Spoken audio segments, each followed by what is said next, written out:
Sebagai suatu hal yang mendasar.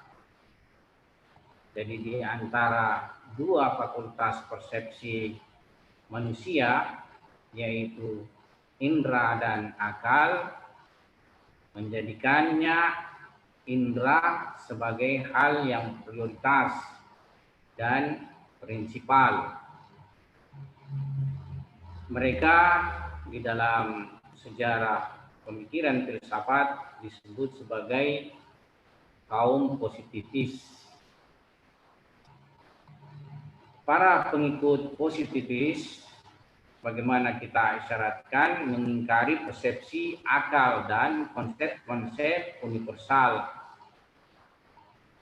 Dan menurut mereka pengetahuan benar, pengetahuan hakiki, itu hanya terbatas pada pengetahuan indera.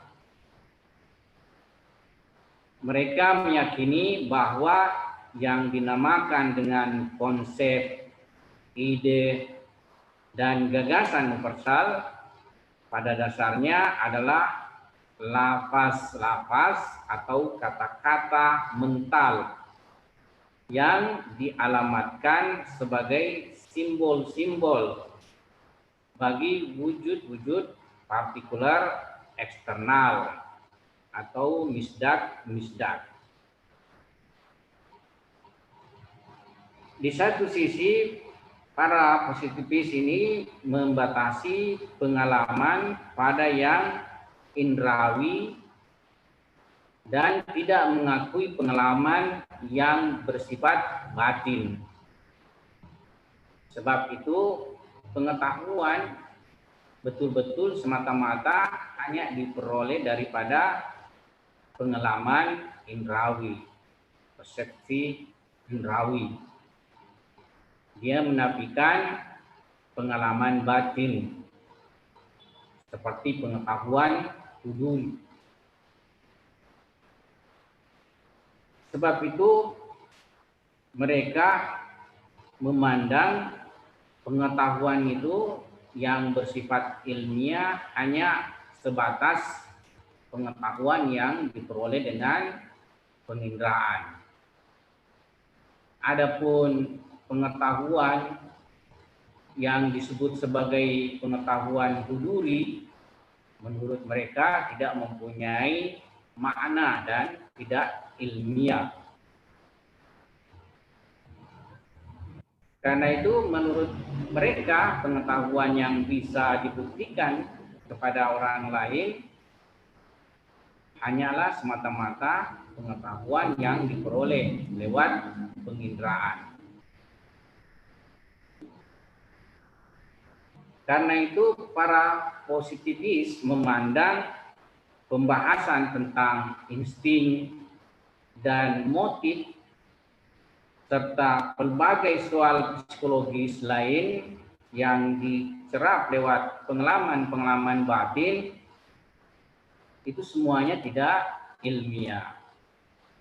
Cuma hanya perilaku lahiriah saja, fenomena lahiriah saja yang dipandang memiliki nilai ilmiah.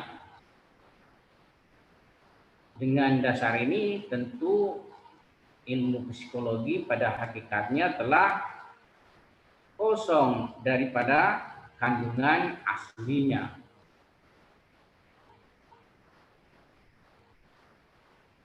Tentu kita memandang bahwa aliran positivis ini sendiri berdasar atas empirisisme.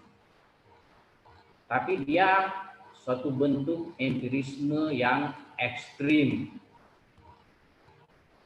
Sebab di dalam empirisisme sendiri terdapat berbagai kategori pemikiran dengan berbagai tokohnya seperti John Locke, David Hume, serta George Berkeley. Nah, John Locke sendiri dalam permasalahan pengalaman itu membagi pengalaman indrawi dan pengalaman batin. Karena itu dalam aliran empirisme John Locke, pengetahuan yang bersifat pengalaman batin atau di dalam epistemologi Islam disebut ilmu huduri itu mempunyai nilai pengetahuan. Berlawanan dengan kedua konsep ini adalah konsep ketiga dalam pemikiran empiris, yaitu George Berkeley memandang bahwasanya hanya pengalaman batin saja yang mempunyai nilai pengetahuan. Bahkan manusia tidak mempunyai keterkaitan dengan fenomena eksternal. Karena itu di dalam pandangan George Berkeley, alam materi itu sesuatu yang ternafikan. Nah, berbagai pemikiran dalam dunia barat, khususnya empirisme ini, tentu kita lihat bahwa kaum positivis sangatlah berlawanan dengan metafisika. Karena itu pemikiran ini perlu kita bahas lebih seksama. Nah, kita akan melihat beberapa kelemahan daripada pemikiran positivis. Pertama, bagi pandangan positivis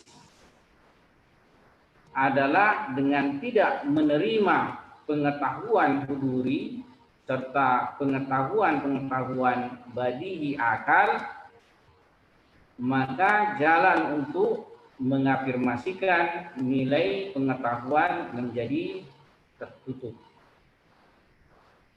Sebab pada dasarnya pengetahuan indrawi sendiri tidak lain merupakan konsep-konsep mental yang hadir di mental. Kalau kita mengingkari pengetahuan badihi akal serta pengetahuan huduri, maka untuk menilai kebenaran daripada pengetahuan indrawi ini sendiri, kita tidak mempunyai tolok ukur. Memang mereka membuat tolok ukur mereka bahwa pengetahuan itu dipandang sebagai suatu pengetahuan bernilai benar jika orang lain juga menerima pengetahuan tersebut. Tetapi tentu ini tidak menyelesaikan permasalahan, sebab bisa saja berbagai kelompok manusia mempunyai kesamaan pada sebuah sudut pandang, namun bukan ukuran kebenaran daripada kesamaan sudut pandang. Buktinya di barat sendiri terdapat para tokoh dan pemikir yang berseberangan dengan para pemikir empiris yang disebut dengan rasionalisme. Oleh sebab itu, tentu pemikiran empiris jika hanya mengandalkan indera sebagai tolok ukur segala pengetahuan dan semua pengetahuan dipandang ilmiah dan benar jika lewat penginderaan dengan menafikan pengetahuan huduri serta pengetahuan badihi akal, menjadi tidak punya jalan untuk mempunyai tolok ukur kebenaran. Kemudian yang kedua, dari sudut kelemahan pemikiran ini dengan meninjau bahwa pengetahuan indrawi itu sendiri adalah bersifat internal dalam artian terjadi dalam mental, sebab kita memang berhubungan dengan alam eksternal secara penginderaan, tapi konsepnya itu datang ke mental. Karena itu hubungan kita dengan eksternal lewat konsep, bukan lewat ekstensi eksternal itu sendiri. Sebagaimana kita sudah bahas tentang masalah pengetahuan usuli, bahwa pengetahuan usuli itu adalah pengetahuan lewat perantara. Dia diantarai oleh konsep-konsep, bukan lewat zat sesuatu itu sendiri yang hadir pada pemikiran atau alam mental kita. Berbeda dengan pengetahuan huduri, di mana zat sesuatu itu sendiri yang hadir pada si persepsi. Karena itu pengetahuan ini dalam menolak pengetahuan akal menjadikan pandangan positifis ini pada dasarnya tidak punya jalan untuk menetapkan alam eksternal, serta tidak mampu memberi jawaban yang meyakinkan atas subhat-subhat kaum idealis. Jadi terdapat kaum idealis di mana mereka memandang bahwa pengetahuan manusia itu tidak bersumber dari alam eksternal, dan pemikiran kita tentang realitas eksternal itu sebenarnya tidaklah mempunyai realitas. Dengan mengingkari pengetahuan huduri serta pengetahuan konsepsi akal, maka positifis tidak bisa membuktikan alam eksternal, dan tentunya semua subhat terhadap persoalan pengetahuan yang diperoleh dari hasil penginderaan juga menjadi suatu permasalahan yang tidak terselesaikan. Kemudian kelemahan yang ketiga dari positivisme adalah pandangan tentang keabsurdan metafisika. Jadi mereka memandang metafisika itu suatu hal yang absurd. Nah, tentunya pandangan ini adalah suatu pandangan batil, pandangan yang tidak sahih. Kenapa? Sebab salah satu hal yang teramat penting dalam metafisika adalah persoalan sebab akibat. Sementara semua penelitian dan eksperimen tidak lepas dari masalah sebab akibat. Penelitian dan eksperimen terkait masalah pengetahuan yang diyakini oleh para positivis tentunya tidak mempunyai makna jika mengingkari persoalan metafisika sebab akibat. Sebab penelitian terhadap berbagai persoalan yang terkait alam eksternal ini pada dasarnya berupaya menyingkap hubungan yang bersifat kausalitas, seperti di dalam kedokteran. meneliti suatu penyakit, ya dicari sebabnya, apa yang menyebabkan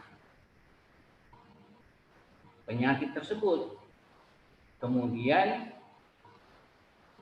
diteliti untuk diperoleh kesimpulan bahwasanya A misalnya menyebabkan B, sehingga jika diberikan terapi demikian maka dia akan tidak memunculkan B. Itulah akan menghasilkan obat. Ya. Dan berbagai tentunya penelitian ilmiah yang bersifat eksperimen. Semuanya memakai kaidah sebab akibat. Dalam logika berpikir pun kita memakai logika sebab akibat. Berikutnya, berdasarkan pandangan positifis, maka tidak ada tempat bagi pengetahuan ilmiah yang bersifat universal, tetap, dan niscaya. Nah, ini juga merupakan kelaziman daripada pemikiran positifis, yakni tidak ada pengetahuan ilmiah yang bersifat universal, tetap, dan niscaya, sebab semuanya terkait persoalan partikular. Sebagaimana penginderaan itu sendiri tidak meliputi seluruh misdak-misdaknya. Jadi pengetahuan yang bersifat induksi, eksperimen, penginderaan itu tidak meliputi seluruh misdak-misdaknya. Jika kita mengingkari metafisika, ya kita tidak akan memperoleh suatu kesimpulan. Misalnya, dari mana kita bisa menyimpulkan jika air mencapai 100 derajat akan mendidih? Bagaimana kita bisa menyimpulkan bahwa semua api memunculkan panas atau menyebabkan panas, sementara semuanya tidak dieksperimenkan, tidak dialami? Tentulah harus menggunakan pengetahuan dan konsepsi akal dalam hal ini, bukan semata-mata hanya dengan penginderaan. Oleh sebab itu, bertumpu dengan semata-mata penginderaan sebagaimana yang diyakini oleh aliran positifis tidak pernah akan sampai pada pengetahuan ilmiah yang bersifat universal, tetap, dan niscaya. Di samping itu, hal yang lain terkait masalah kelemahan daripada positifis ini, kemestian dari pandangan positifis adalah mengingkari matematika. Sebab pengetahuan matematika tidak terkait persoalan penginderaan dan eksperimen. Akan tetapi terhadap persoalan pengetahuan matematika itu tidak ada satupun ilmuwan yang berani mengingkarinya. Sebab itu para pengikut positifis persoalan matematika tersebut mereka gabungkan dengan persoalan logika. Nah, di sini terjadilah kerancauan. Sebagaimana pernah kita singgung pertemuan sebelumnya, terdapat 3 bentuk pengetahuan dan konsep-konsep universal. Ada yang disebut dengan pengetahuan primer atau pengetahuan kemahiyahan yang berhubungan dengan misdak-misdak eksternal atau wujud-wujud partikular. Kemudian terdapat juga konsep-konsep sekunder. Jadi konsep universal dibagi 2. Pertama konsep primer, yaitu pengetahuan kemahiaan. Kemudian konsep sekunder. Konsep sekunder ini dibagi 2 lagi. konsep sekunder logika, dan konsep sekunder filsafat. Nah, tentu dengan berdasar penginderaan, maka kaum positivis hanya bisa menerima konsep-konsep primer atau sebagian daripada konsep-konsep primer, hanya yang punya hubungan dengan penginderaan. Jadi mereka hanya bisa menerima konsep-konsep primer yang mempunyai